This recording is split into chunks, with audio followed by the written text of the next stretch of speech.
የጋሽዬ ልጅ አብርሽ ወደ ተወለደበት ወደ እናት አባቱ ሀገር ወዳደገበት ቤት ሊመለስ ነው ስንላችሁ ውሸት ነው የምትሉ ሰዎች ምኑ ላይ ነው ውሸት? ትናንት የተለቀቀውን ቪዲዮ አላያችሁም? እነሱ የሚናገሩትን ንግግርስ አታዳምጡም? ይህን ንግግር እኮ የተናገሩት ቡዜና ዴቫ ናቸው። እነዚህ ደግሞ የአብርሽ ታላቅ እህትና ወንድም ናቸው። ወንድማችን አብርሽ አሁን መሄድ ያለበት አባቱ ቤተሰብ ቤት ነው ሲሉ ተናግረው ነበር። ይህን ጉዳይ አስመልክቶ ታዲያ እኛም ቀድሞ የደረሱ መረጃዎች ነበሩ። ይህን ጉዳይ አስመልክቶ አብርሽን ለመውሰድ ቤተሰቦች ሁሉ ተሰባስበው ዕቃ እያስተካከሉ እንደሚገኙም የተለያዩ ሰዎች መረጃ ሲያደርሱን ነበረ። በቀጣይ ሳምንትም በተከታታይ አብርሽ አባቱ ጋሽዬ ጋር እንደሚቀመጥ አባቱ ጋሽዬም ልጄን አምጡልኝ ለልጄ አላንስም እያሉ እንደሆነ ስንናገር ነበር። ይህንንም ስንናገር አንዳንድ ሰዎች ውሸት ነው ትላላችሁ። ራሳቸው ወጥተው የሚናገሩትን ካሜራ ደቅነው የሚያስተላልፉትን መልእክት ራሱ የማትቀበሉ ሰዎች አላችሁ። ከዚህ ጉዳይ ጋር ተያይዞ ግን ከባድ ተቃውሞ መጥቷል። አባቱ ጋሽዬ ጋር መሄድ የለበትም። ጋሽዬ መንፈሳዊ ቦታ አይደለም አባት እንጂ አብርሽ መሄድ ያለበት መንፈሳዊ ቦታ ነው፣ ጸበል ቦታ ነው መሄድ ያለበት እያላችሁ ደግሞ አንዳንዶቻችሁ እየተናገራችሁ እንዳላችሁ ይህንንም መልእክት ደግሞ ለቤተሰብም እንድናስተላልፍ ጭምር መልእክት ስትሰጡን ሀሳብ ስትሰጡን የነበራችሁ ሰዎች አላችሁ። አጠቃላይ በቀጣይ ሳምንት ለአብርሽ ቤተሰቦች ምን አይነት ሀሳብ እንዳሰቡ በተለይ አባቱ ጋሽዬ ልጃቸውን ከተቀበሉ በኋላ ምን እንዳቀዱ በዝርዝር መረጃውን አስደምጣችኋለሁ። 2 ደቂቃ ብቻ ሰጥታችሁ እንድትሰሙኝ ነው በማክበር እምጠይቃችሁ። ሰላም ጤና ይስጥልን ውድ የሀገሬ ልጆች፣ በተለያዩ ዓለም ሀገራት የምትገኙ በያላችሁበት ሀገር ሰላማችሁ ይብዛልኝ።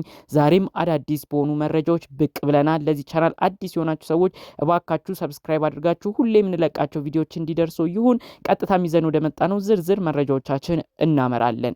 ከዚህ ጉዳይ ጋር ተያይዞ እንግዲህ ብዙ ሀሳብ መላምት እየተሰጠ ነው። ታዲያ አንዲት እህት በኮመንትም ስጽፍ ነበር፣ በመቀጠልም በውስጥ ራሱ እኔም ኮመንት ጽፍ ያለው ሌላም ሰው እየተናገረ ነው።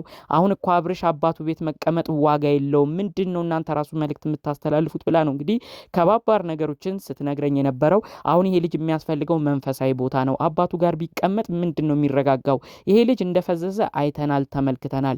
መፍትሄው ደግሞ ጸበል መጠመቅ፣ ወደ ራሱ መመለስ ነው እንጂ አባቱ ቤትም ቢቀመጥ ምንም ተስፋ የለውም እያለች ነው እንግዲህ መልእክት ያስተላለፈችው። ጋሽዬ እንግዲህ የያዙት ፕሮግራም አለ ተብሎ መረጃውን አንድ ነገር ሰምቻለሁ።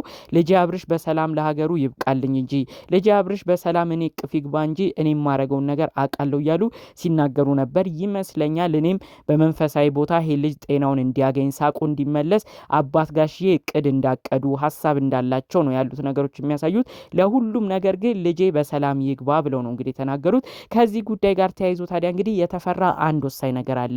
ይኸውም እንግዲህ ሩታም ሄርሜላም እዛ ድረስ ሄደው ቤተሰብ ቤት ሄደው አባት ጋሽዬ ቤት ሄደው ችግር እንዳያመጡ። በተለይ ሩታ እንግዲህ ካወቃችሁ ካስታወሳችሁ የእሷ ቤተሰቦችና የአብርሽ አባት ቤተሰቦች ጎን እዛው ቅርብ ለቅርብ ናቸው።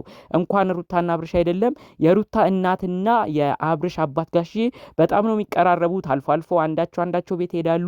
ቪዲዮ ራሱ በተለያየ ጊዜ ሲቀርጹ እንመለከታለን በጋራ። ስለዚህ እንግዲህ ሩታ ሁሉን ጓዟን ጠቅልላ እሷም ልጇን ይዛ እናቷ ቤት በቀጣይ እንዳትሄድ ከዛም በመቀጠል አብርሽ ጋር እየተመላለሰች ሌላ ችግር እንዳይፈጠር ነው የተፈራው። ጋሽዬ እኔ አሁን ማንንም የምፈልገው ነገር የለም፣ ልጄ ጤና እስኪገኝለት ጤናው እስኪመለስ ብቻውን የሰጠውትን እየበላ የሰጠውትን እየጠጣ ከኔ ጋር ሆኖ ያገግማል፣ እኔ ለልጅ አላንስም ብሎ ነው የተናገሩት። ታዲያ እነዚህ ሴቶች ደግሞ እንግዲህ ሌላ ሀሳብን አስበው አብርሽ እያሉ እዚህ አዲስ አበባ እንደሚያደርጉት ቡታጅራም ሄደው ቤተሰብ ቤት የሚበጠብጡ ከሆነ ጋሽዬ ራሱ ከእንግዲህ ከዚህ በፊት ተቆጥተው የማያውቁትን ባህሪያቸውን የሚያሳዩን ነው የሚመስለኝ። ይሄ ደግሞ ከባድ ነገር እንዳያመጣ ነው ከወዲሁም የፈራሁት። እባክሽ ሩታ ይህን መልእክት የምትሰሚ ከሆነ ትናንትና አንድ ወሳኝ መልእክት ተላልፏል።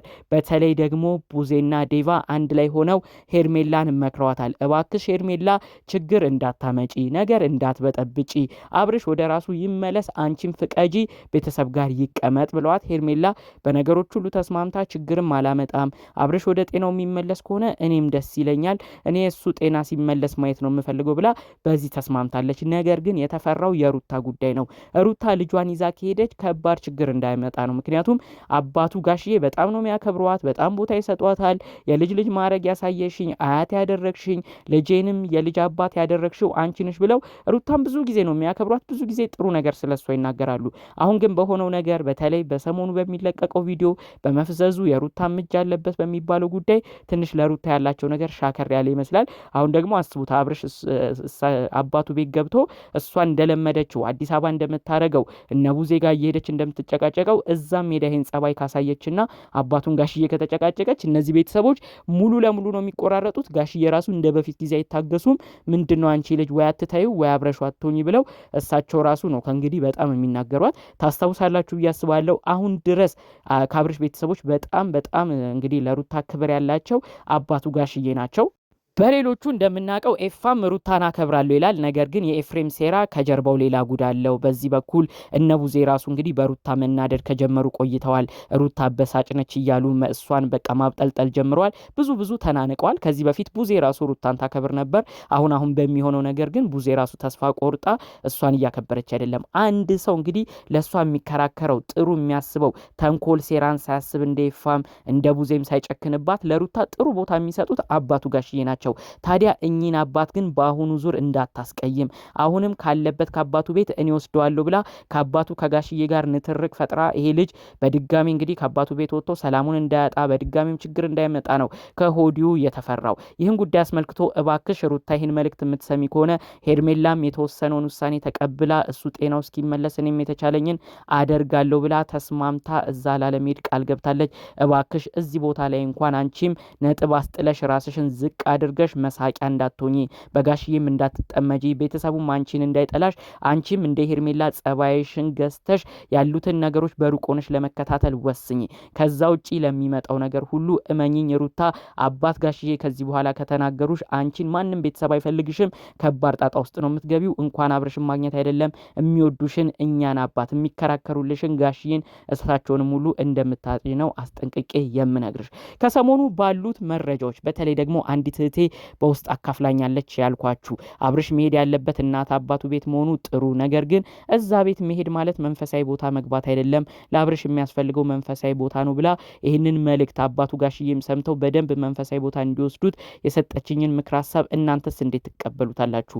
ወይስ አብርሽ በሽታው ሄርሜላና ሩታ ናቸው፣ ከተማ ያለው ጫጫታ ነው፣ አባቱ ቤት ብቻ ቢገባ ወደ ራሱ ይመለሳል ብላችሁስ መልእክት የምታስተላልፏላችሁ? አጠቃላይ ስላሉት ጉዳዮች ምን አይነት ሀሳብ ምልከታላችሁ? በሌላ በኩል ደግሞ የልጅ እናት ብትሆንም ሩታ አሁንም ቢሆን አብርሽን የመውሰድ መብት አላት ትላላችሁ ወይስ አባቱ ጋር ቢሆን ነው የሚሻለው ትላላችሁ? የእናንተ ሀሳብ አስተያየት በቀጣይም ቪዲዮ እንሰራበታለን። ያን ቪዲዮ ቤተሰብ እንዲያየው ጥሩ ውሳኔ እንዲወስን ቆም ብለው እንዲያስቡም ነው መልእክታችሁን የምናስተላልፈው። ስለዚህ ጨዋነት በተሞላበት መልኩ የእናንተን ሀሳብ አስተያየት እንድታሳዩኝ በአክብሮት ጠይቃችኋለሁ።